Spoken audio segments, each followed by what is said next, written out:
Comenzaremos una secuencia de temas respecto al fin de los tiempos. Tema número 1, Estudios Adonai. Vamos a hablar del arrebatamiento de la iglesia y qué sucede un día después que la iglesia partió de este mundo. Importante recordar que este canal tiene solamente estudios bíblicos basados en la palabra de Dios, no en un formato predicación, sino en formato estudio bíblico. Por ende, en este primer tema surge la pregunta: ¿qué es el arrebatamiento de la iglesia? Para lo cual debemos trazar una línea de tiempo, y sabemos, como cristianos que somos, que el Señor Jesucristo va a venir por segunda vez a este mundo. Uno de los versículos que ilustra esta venida está en Apocalipsis 19, 11 al 14. Y leo algunos versículos que dice: entonces vi el cielo abierto, y aquí un caballo blanco, y el que lo montaba se llamaba Fiel y Verdadero, y con justicia juzga y pelea. Sus ojos eran como llama de fuego, y había en su cabeza muchos diademas, y tenía un nombre escrito que ninguno conocía sino él mismo. Estaba vestido de una ropa teñida de sangre, y su nombre es el Verbo de Dios. Y los ejércitos celestiales, vestidos de lino finísimo, blanco y limpio, le seguían en caballos blancos. Aquí tenemos un ejército que lo acompaña, que están vestidos de lino. También, para entender quiénes son este ejército, tenemos que ir a Apocalipsis.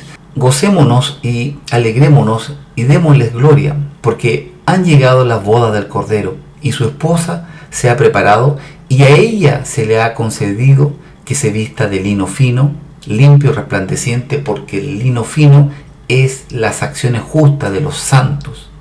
Entonces, lo que acompañan al Señor Jesús en esta segunda venida están vestidos de lino fino. Sabemos que la esposa del Cordero, cuando la palabra de Dios se refiere en estos versículos, se refiere a la iglesia. Marcos 2, 19, 20 los puede ilustrar si les gusta leer. La esposa es referida a la iglesia de Dios. Entonces, el Señor Jesucristo va a venir con su iglesia, los ejércitos celestiales, pero su iglesia, para venir con el Señor Jesucristo en la segunda venida, tiene que ser arrebatada antes. Y aquí viene este gran misterio, el arrebatamiento de la iglesia para que acompañe al Señor Jesucristo en la segunda venida. Este arrebatamiento lo señala, por ejemplo, 1 Tesalonicenses 4, del 3 al 18, nos dice: tampoco queremos, hermanos, que ignoréis acerca de los que duermen, para que no os entristezcáis como los otros que no tienen esperanza. Porque si creemos que Jesús murió y resucitó, así también traerá Dios con Jesús a los que durmieron en él. Por lo cual os decimos esto en palabra del Señor, que nosotros, los que vivimos, que habremos quedado hasta la venida del Señor, no precederemos a los que durmieron. Porque el Señor mismo, con voz de mando, con voz de arcángel y con trompeta de Dios, descenderá del cielo, y los muertos en Cristo resucitarán primero. Luego nosotros, los que vivimos, los que hayamos quedado, seremos arrebatados juntamente con ellos en las nubes para recibir al Señor en el aire, y así estaremos siempre con el Señor. Por tanto, alentados los unos a los otros con estas palabras. Entonces el Señor Jesucristo va a tener una venida previa en las nubes, donde se va a llevar a los hijos de Dios para antes de esta venida final. También en 1 Corintios 15, 51, 52 nos reafirma también y nos ilustra. Dice: he aquí os digo un misterio, no todos dormiremos, pero todos seremos transformados en un momento, en un abrir y cerrar de ojos, a la final trompeta, porque se tocará la trompeta, y los muertos serán resucitados incorruptibles, y nosotros seremos transformados. Nuevamente nos reafirma la idea de que los muertos resucitarán primero. Esto será muy rápido, y luego nosotros seremos transformados. En Mateo 24, 40 a 42 también nos ilustra de la siguiente manera: entonces estarán dos en el campo, el uno será tomado y el otro será dejado. Aquí nos está diciendo claramente que no todos se van a ir. Por ejemplo, dice, continúo leyendo: dos mujeres estarán moliendo en un molino, la una será tomada y la otra será dejada. Velad, pues, porque no sabéis a qué hora ha de venir vuestro Señor. Entonces, Mateo, que en el capítulo 24 nos habla de la señal ante el fin del mundo, nos está recalcando que no todos se van a ir. El uno será tomado, el otro será dejado. En concordancia, en el Evangelio de Lucas 17, 34, 36, nos agrega que: os digo que en aquella noche estarán dos en una cama, el uno será tomado y el otro será dejado. Dos mujeres estarán moliendo juntas, la una será tomada y la otra será dejada. Dos estarán en el campo, el uno será tomado y el otro dejado. Algunos, los que siguieron al Señor Jesucristo, los que creyeron en su palabra, los que guardan sus mandamientos, los que día a día luchan por alejarse del pecado, son los que se van con el Señor. Pero yo no me estoy refiriendo a los que se van, sino a los que quedan atrás. Como dice ahí, serán dejados. En resumen, tenemos que decir que el arrebatamiento en la iglesia es nombrado en la palabra de Dios varias ocasiones, varias veces. Por otro lado, será en fracciones de segundo que ocurra el arrebatamiento. Será en un tiempo brevísimo, en un abrir y cerrar de ojos, dice la palabra. Sabemos que primero resucitarán los muertos, pero aquellos que creyeron en el Señor Jesucristo, y luego en nosotros. Importante dejar enfatizado que si esto está en la palabra de Dios, en la Biblia, esto ocurrirá sí o sí. Por lo tanto, el arrebatamiento en la iglesia, por un lado serán resucitados los muertos que creyeron en Cristo, y por otro lado los que hayamos vivido hasta aquel entonces seremos arrebatados. Pero habrán personas que quedarán acá, como dice la palabra, dejados atrás. Uno será tomado y el otro será dejado. ¿Quiénes son los que quedan acá? Son aquellos que nunca creyeron en la palabra de Dios, todos aquellos que escucharon que el Señor existía, hijos rebeldes, hijos que hicieron la voluntad de Dios pero se alejaron, simplemente dejados atrás, que sabían o que simplemente que ignoraron, nunca quisieron creer en el Señor Jesucristo. Pero va a haber un grupo de personas que serán dejados atrás, que quedarán en este mundo por el arrebatamiento. Por lo tanto, este estudio es para los que se quedan aquí en la tierra y no se fueron al arrebatamiento.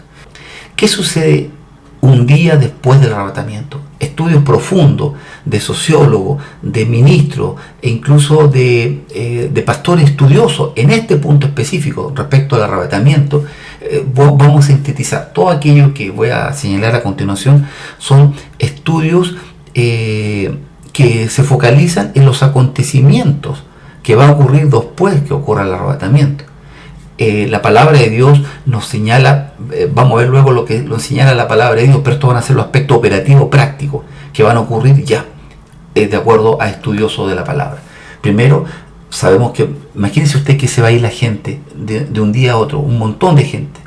Entonces habrá muchos accidentes de todo tipo, lo cual producirá un caos social porque muchos estarán manejando, gente que está manejando locomoción colectiva, a lo mejor va en aviones. Entonces van a haber accidentes. Segundo, que ocurrirá, la gente se aglomerará en las unidades policiales, porque muchos no va a estar su marido, no va a estar la hija, no va a estar la mamá, o la familia completa se van a ir, no va a estar su abuelita.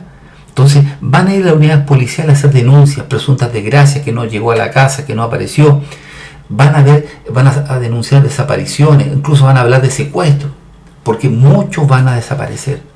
En las unidades policiales serán un punto donde se van a ir a volcar a tratar de denunciar aquellos aspectos. También los servicios hospitalarios, los servicios de salud se llenarán de personas con histerias colectivas, con pánico, con crisis de angustia. Gente que sabía esto y que no creyó en la palabra, por supuesto que van a caer en un proceso de angustia terrible, de acuerdo a los estudiosos bíblicos que señalan el post-día del arrebatamiento. También los estudiosos señalan que cuando ocurra este evento, habrá muchos comunicados también a través de las redes sociales, medios de comunicación, tratando de explicar lo sucedido. Pero la respuesta está en la palabra de Dios. Pero como no leen la palabra, no indagan, por supuesto que darán muchas explicaciones, que los platillos voladores, que se fueron, mil cosas que van a inventar. Pero también tenemos que saber que hay muchos antisociales que van a aprovechar este evento para entrar a robar a las casas, casas que quedarán vacías, iglesias que quedarán vacías, autos que quedarán abandonados. Entonces va a ser un caos de gente aprovechando que se fueron, la familia completa. Por supuesto que los ladrones van a empezar a aprovechar esta instancia. Estudiosos también han determinado, en síntesis, que va a haber mucha convulsión social. Por supuesto va a haber un ausentismo laboral tremendo, de gente que se fue, de gente que se enfermó, gente que estaba con crisis de pánico. Tienen que haber reordenamiento de los turnos de empresas críticas, como por ejemplo la luz, el agua, porque gente se van a ir, van a ser arrebatados. Entonces, en los hospitales, policías cristianos, gente del área de salud cristiana, gente de las Fuerzas Armadas, en todo orden de cosas, van a desaparecer aquellos que hicieron la voluntad. Esta convulsión va a ser no local, a nivel mundial. Por ende, los líderes religiosos que van a quedar aquí, a nivel mundial, intentarán calmar las multitudes, diciendo: no, nosotros estamos acá, no se preocupe, nosotros también somos creyentes, porque sabemos que no todos los caminos conducen a nuestro Dios. Entonces los líderes religiosos de religiones erradas, falsas, que ponen su fe en otra cosa, no en el Señor Jesucristo, intentarán producir la calma a nivel mundial. Es ahí importante que debemos considerar lo siguiente, que lo que estamos viendo hoy en día es algo importante, interesante, porque será necesario tomar acuerdos mundiales, ya que esto es un problema global, no es un problema local. Es primordial saber, inclusive en aquel entonces, cuántas personas desaparecieron, cuántos van a quedar acá. Entonces, en esta consideración, los países a nivel mundial van a tener que poner un acuerdo. En definitiva, se necesita hacer un ordenamiento de los que se quedaron, los que se fueron, etc. Por lo tanto, hay que preparar este ambiente. La mejor preparación como habitantes de este mundo lo tenemos hoy en día, que es el virus, el coronavirus. Este ha sido el mejor ensayo. Esto no tiene nada que ver con el arrebatamiento, pero esto es la preparación del mundo, es la preparación. ¿Por qué? Algunas consideraciones nomás. Porque, por ejemplo, a través de la Organización Mundial de la Salud se han enviado instrucciones a nivel general, a nivel mundial, y los países que no se han acogido a aquello han tenido sus repercusiones. Entonces, esta organización, que no todos las toman en cuenta, finalmente fue adquiriendo valor. ¿Por qué? Porque necesitaban instrucciones generales, en un concepto que se está introduciendo de ir canalizando todo a través de una organización. También vemos que hay delineamiento, instrucciones mundiales para someter a la población. El sometimiento, como por ejemplo la obligación para los que viajen, deberán vacunarse. Si yo no me quiero vacunar, pero empezaron a someter a la población para exigir permiso de movilidad para ingresar a locales a comprar alimentos, controlar la temperatura. Para nosotros es ya normal. Entonces, y no es local, es mundial. Entonces, estos delineamientos están preparando el terreno. También debo considerar, ¿cierto?, como el mundo ya está acostumbrado a que estamos acostumbrados, se deberán endurecer las restricciones para poner un nuevo orden mundial, porque ya se ha detectado que han hecho exámenes de COVID falso, han hecho permisos de movilidad falsa, le sacan fotos al del hermano, etc. Entonces están viendo que un chip sería lo ideal para que la gente no lo falsifique y podamos controlar mejor. Todo eso es preparativo, no está ocurriendo, ya hay algunas pruebas al respecto. Simplemente están preparando a la población. Es en este escenario que debemos considerar lo importante, que es ahí donde ya necesitamos un líder mundial, alguien carismático, que ya está, que ha venido últimamente gestionando acuerdos políticos. Esta persona tomará el control del mundo. No porque yo lo digo, porque lo dice la palabra de Dios. Simplemente en este escenario de caos que ocurrió después del arrebatamiento, necesitamos, porque la OMS ya nos dio una preparación que debemos unificar. Hay líderes religiosos que han hablado que debemos estandarizar, unificar para poder sacar esto adelante, gestionando algunos acuerdos. Es ahí como lo dice Daniel cuando va a emerger esta persona. Daniel 7:7 nos dice: después de esto miraba yo en las visiones de la noche, y aquí la cuarta bestia, espantosa y terrible y de gran manera fuerte, la cual tenía unos dientes grandes de hierro, devoraba y desmenuzaba, y las sobras hollaba con sus pies, y era muy diferente a todas las bestias que vi antes que ella, y tenía 10 cuernos. Simplemente quiero recordar que esto es parte de una profecía en el libro de Daniel, de las profecías que hablan del fin del mundo, que van ligados a Apocalipsis. Y esta bestia, ¿cierto?, es el último imperio que empieza a emerger. Esta bestia, ¿cierto?, que aparece, también es mencionada en Apocalipsis 13, del 1 al 4, que dice: me paré sobre la arena del mar y vi subir del mar una bestia que tenía 7 cabezas y 10 cuernos, y en sus cuernos 10 diademas, y sobre las cabezas un nombre blasfemo. Y la bestia que vi era semejante a leopardo, y sus pies como de oso, y su boca como boca de león, y el dragón, y y el dragón le dio su poder y su trono y grande autoridad. Y vi una de sus cabezas como herida de muerte, pero su herida mortal fue sanada. Y se maravilló toda la tierra en pos de la bestia. Y la adoraron al dragón que había dado autoridad a la bestia, y adoraron a la bestia diciendo: ¿quién como la bestia? ¿Y quién podrá luchar contra ella? Aquí hay mucha información. En otros videos yo hablo respecto al anticristo y se desglosa cada una de estas partes, porque por un lado es el falso profeta y por el otro lado el anticristo. Aquí prácticamente están simplemente quiero dar el aviso que tiene que emerger una persona. Entonces en este escenario es donde el Apocalipsis 13:5 nos dice la palabra: también se le dio boca que hablaba grandes cosas y blasfemia, y se le dio autoridad para actuar 42 meses, que son 3 años y medio. Y abrió su boca y blasfemias contra Dios para blasfemar de su nombre, de su tabernáculo y los que moran en el cielo. Y se le permitió hacer guerra contra los santos y vencerlos. También se le dio autoridad sobre toda tribu, pueblo, lengua y nación. Y la adoraron todos los moradores de la tierra, cuyos nombres no estaban escritos en el libro de la vida del Cordero que fue inmolado desde el principio del mundo. Si alguno tiene oído, oiga. Aquí hay algo tremendo. Aquí se le dio, como dice la palabra, se le dio autoridad sobre toda tribu, pueblo, lengua y nación. Aquí se transformó, que partió, como leímos en Daniel, dentro del grupo de los 10, luego fue ascendiendo, finalmente llegó a tener el control total. ¿Por qué debemos recordar esto? Porque el anticristo será el dictador más grande que haya tenido en la historia de la humanidad. Los dictadores que nosotros conocemos hasta hoy en día no serán nada con este dictador del anticristo. Usted puede repasar los versículos de Apocalipsis 7, 13 y 15. También debemos recordar que el anticristo blasfemará contra Dios, contra el tabernáculo de Dios y contra todos los moradores del cielo. Apocalipsis 13, 6. También el anticristo se hará pasar por Dios, según Tesalonicenses 2, 4. No vamos a hablar del anticristo porque la idea es que simplemente estoy señalando para los que quedan en la tierra qué va a pasar con ellos. Saben ya primero que va a haber una persona que va a tomar el control, que va a ser el anticristo, que va a obligar a todo, va a tener control mundial.